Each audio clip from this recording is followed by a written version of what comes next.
आज का हमारा जो टॉपिक है बेटा ये है यूजेस ऑफ पोटेंशियोमीटर। यानी कि जो पोटेंशियोमीटर जो हमने कल पढ़ा था कि क्या करता है आपका कि पोटेंशियल ड्रॉप को फाइंड आउट करने के काम आता है। क्लियर बात। और वो पोटेंशियल ड्रॉप हमने कल पढ़ा था कि लेंथ के डायरेक्टली प्रोपोर्शनल होता है। क्लियर बात। यानी कि जितना आप स्लाइड कराओगे आगे आगे उतना ही पोटेंशियल ड्रॉप ज्यादा होता चला जाएगा। क्लियर बात। आज हम बात करेंगे यूजेज ऑफ पोटेंशियोमीटर, यानी कि जो पोटेंशियोमीटर होता है हमारा उसके क्या यूज होते हैं। क्लियर बात। तो पोटेंशियोमीटर को मेनली दो यूजेज के लिए हम काम में लेके आते हैं। ठीक है। पहला जो यूज होता है उसका, जैसे मैंने लिखा भी है यहाँ पे, वो क्या होता है बेटा आपका to compare the EMF of two cells. यानी कि ये जो है आपका पोटेंशियोमीटर, ये इससे आप कंपेयर करा सकते हैं किन्हीं भी दो सेल के लिए। अब आप कहने लगे कि सर सेल का तो ईएमएफ हम जानते हैं, ठीक है, लेकिन वे सेल बेटा जैसे लैंकलांसी सेल होता है, डैनियल सेल होता है, ठीक है, यानी कि जो केमिकल सेल्स होते हैं हमारे पास जिनका हमें जो ये ईएमएफ है जिसका हमें पता नहीं होता है, ठीक है, मैं उसकी बात कर रहा हूं, मैं उनकी बात कर रहा हूं जिनका ईएमएफ हम लोग नहीं जानते हैं। ठीक है। यानी कि जो केमिकल सेल्स होते हैं हमारे, ठीक है, उनका अगर आप जो ईएमएफ है, ठीक है, अगर उनका आप कंपेयर कराना चाहें तो बिल्कुल आप उनका कंपेयर करा सकते हैं। क्लियर बात।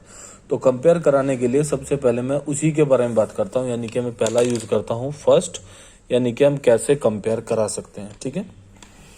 तो सबसे पहले ये जो मैंने कनेक्शन किए हैं ये एक बार इसमें समझने जरूरी है बेटा। तो कनेक्शन में आप लोग देख सकते हैं कि मैंने जो कल वाला था, यानी कि वर्किंग के लिए सबसे पहले इसको रेडी करना होता है। तो ये सिस्टम देखो एज इट इज है जैसे कल था। अब जिस सेल का आपने कंपेयर कराना होता है, ठीक है, उसका पॉजिटिव टर्मिनल दोनों का, ये जो ए पॉइंट होता है इसके साथ कनेक्ट करते हैं। उसके बाद एक टू वे की लेते हैं। ठीक है। एक टू वे की होती है, जब लैब वगैरह में जाओगे आप तो आप देखोगे वहां पे कि वन वे और टू वे दो तरीके की होती है। ठीक है। तो टू वे की में 3 पॉइंट होते हैं आपके, जिसमें से एक पॉइंट इसका नेगेटिव और इसका नेगेटिव, ठीक है, दो अलग अलग पॉइंटों पे जोड़ देंगे। और जो बीच वाला होता है, ठीक है, उस बीच वाले के साथ किसको कनेक्ट कर देते हैं बेटा आपका, वही गैल्वेनोमीटर को, ऐसे। क्लियर बात। और उस गैल्वेनोमीटर में हम स्लाइड कराते हैं। बात समझ में आई। उस गैल्वेनोमीटर को हम क्या कराते हैं बेटा आपका, स्लाइड कराते हैं। ठीक है। तो स्लाइडिंग में हमने देखा कि इनिशियली जब हमने, तो इसमें से एक बार में एक सेल को काम किया जाता है। ठीक है। यानी कि दोनों सेल एक साथ वर्क नहीं करते, एक सेल एक बार में काम करता है। ठीक है। तो उस सेल के लिए ही, यानी कि एक बार वर्किंग कराने के लिए ही हम इसमें जो आपका टू वे की है उसका यूज करते हैं।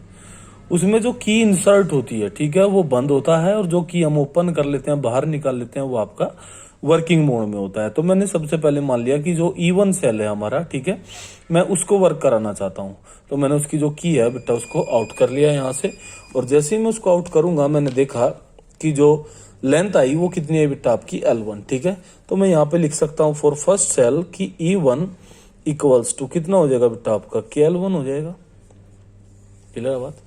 इसी तरीके से तब दोबारा से मैंने इस पे ऊपर स्लाइड किया तो मैंने देखा कि जो लेंथ आई मेरी वो दोबारा कितनी है बेटा आपकी, L2। तो जो E2 है हमारा वो किसके इक्वल हो जाएगा बेटा आपका, KL2 के बराबर हो जाएगा। क्लियर बात। तो अब अगर आप दोनों इक्वेशन को डिवाइड करते हैं तो आप देखेंगे कि K से K क्या हो जाएगा आपका, कैंसिल आउट, और जो E1 अपॉन E2 है वो किसके बराबर हो जाएगा बेटा आपका, L1 अपॉन L2 के बराबर। तो लेंथ आपके पास है, लेंथों को आप रखेंगे तो आपको क्या मिलेगा बेटा, यहाँ पे आपको मिलेगा यहाँ पे जो कंपैरिजन है किस किस का, ईएमएफ ऑफ टू सेल्स का। क्लियर बात। यहीं पे अगर हम इसके सेकंड यूज की बात करें तो सेकंड यूज आप देख सकते हैं क्या होता है बेटा आपका, कि to find the internal resistance of a cell, यानी कि कोई भी सेल का आप इंटरनल रेजिस्टेंस भी इससे फाइंड आउट कर सकते हैं। तो उसके लिए हम क्या काम करते हैं कि ये जो सेल है आपका, ठीक है, ये जो सिस्टम है हमारा उसको इस तरीके से थोड़ा चेंज कर लेते हैं। ये मान लिया उसका इंटरनल रेजिस्टेंस R हो गया बेटा। ठीक है। यहाँ पे एक रेजिस्टेंस बॉक्स को जोड़ा जाता है, ये हो गया RB। क्लियर बात। इसी तरीके से ये आपका टू वे की यहाँ पे, और ये आपका इस तरीके से जब नल पॉइंट आप देखेंगे तो L1 और L2 पर विद गैल्वेनोमीटर। ठीक है। तो जैसे ही आपने देखा यहाँ पे, तो फिर से वही काम है कि एक बार रेजिस्टेंस बॉक्स को यूज में लेके आएंगे, एक बार सेल को यूज में लेके आएंगे। तो जब मैं सेल को पहले यूज में लेके आऊंगा तो मैंने मान लिया कि जो आपका नल पॉइंट है वो कहाँ पे है बेटा, L1 पे। तो E इक्वल्स टू कितना हो जाएगा आपका, KL1 हो जाएगा।